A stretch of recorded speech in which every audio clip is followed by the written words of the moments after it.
Hello everyone, welcome back to this Microsoft Excel tutorial journey with me on my Knowledge Factor YouTube channel.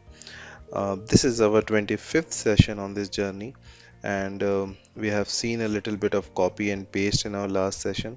Well, what about adding additional rows and additional columns into an already built spreadsheet? Okay, so let's take a look. So here I have already got uh, here, if you see, I have already got 1 2 3 4 and 5 bills, right? What if I want to introduce an additional bill into my monthly budget here? Well, you can do this in a couple of ways, and there's a few things that we need to be aware of, and let's take a look at it. So first of all, I want to introduce a new bill here. So I need a new row for that new bill, so that I can put the numbers in there and the calculations are really what we need to keep an eye on. So the way that I'm going to do it here is, let's say I want to introduce the bill somewhere in middle of my data, so I'm going to put it right in between phone and credit card and food somewhere in there in between those. So what I'm going to do is click on the row 7, just the header, right?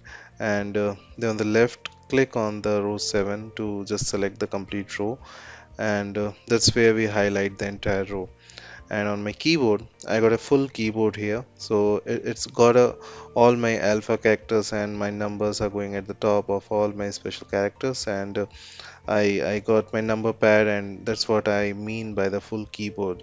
So some of you may be sitting on a laptop and that doesn't have the number pad on the far right.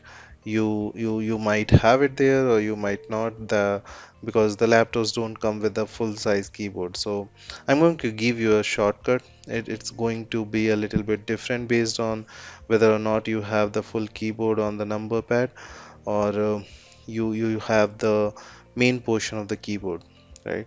So I have got the number 7, row 7, that row selected, and on my keyboard I'm going to hold down the control key, and on my number pad I am going to hit the plus sign, and this will insert the new row,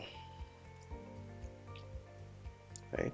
So now I could put in my new bill, and you say okay, and I've got rent, phone, credit card, food, candy. Now let's say we have also got let's say water. I got to pay the water bill, right? So I'm going to drop in some numbers. Watch my bottom calculations in here. So 1650 is the total bill for the month of January. So let's say for water I spent 50 bucks. I hit at my tab key to go to the next month, and look at that, my formula automatically will get updated. So 1650 got updated to 1700, right? So let's just double click to check C15 to C10. So is now including all of these new cells or the one new cell, right? That happens because I added that row somewhere in between or within that data set. If I am outside of the data set, like I added up above the table, of course Excel is not going to get it. So you put it somewhere in between that and existing set of data, and the formula automatically updates it, and I keep going here. So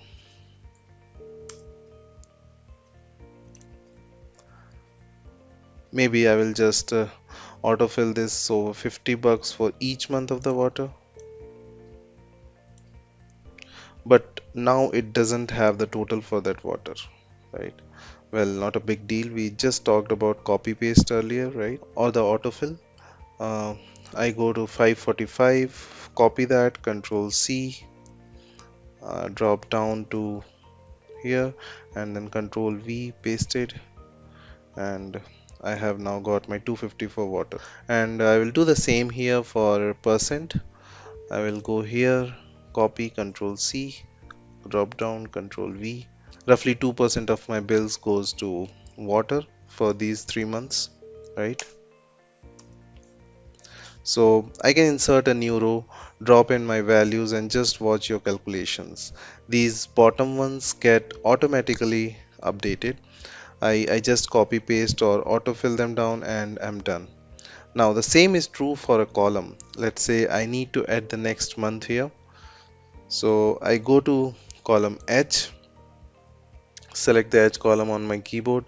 Earlier I used control and the plus sign on my number pad. If you don't have the number pad, you have got the plus sign at the top of your keyboard. So I can do control shift plus at the top of my keyboard because the equal sign comes with the regular one, and then I will insert a new column in it. Now see, January, February, March, April, May, June, right? So June 2021.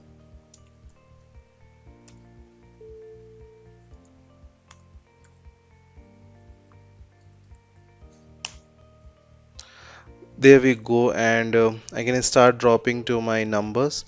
So say rent went up to 100 bucks. So I got 1100 here.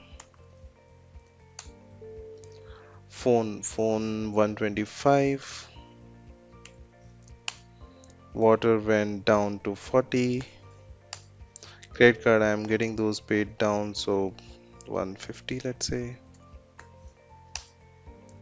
Food went up to 400.